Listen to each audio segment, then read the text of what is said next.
بسم اللہ الرحمن الرحیم۔ آج کا ہمارا بہت ہی اہم مسئلہ ہے کہ کیا غسل کے بعد وضو ضروری ہے یا نہیں۔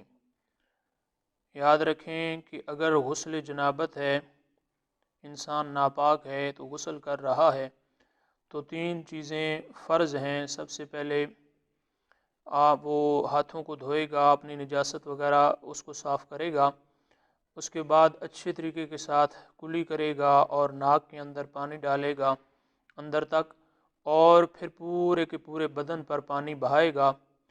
تو اس طرح وہ اپنا غسل کرے گا۔ اور اگر غسل جنابت نہیں ہے تو یہ کلی کرنا اور ناک کے اندر پانی ڈالنا یہ غسل جنابت کے اندر فرض ہیں، کیونکہ غسل کے تین فرض ہوتے ہیں۔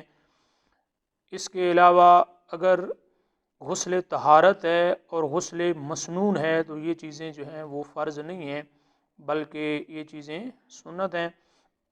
تو اگر کسی نے اچھے طریقے کے ساتھ پہلے ناک کے اندر پانی ڈال لیا اور کلی بھی کر لی، اس کے بعد غسل کر لیا، تو غسل کرنے کے بعد اگر اس نے لباس وغیرہ پہن لیا، نماز کا ٹائم ہو گیا، تو اس کے لیے اس کو وضو کرنے کی ضرورت نہیں ہے، بلکہ وہی جو اس نے غسل کیا ہے وہ اس کے لیے کافی ہو جائے گا، اور وہ نماز بھی ادا کر سکتا ہے اور قرآن مجید کی تلاوت وغیرہ بھی کر سکتا ہے۔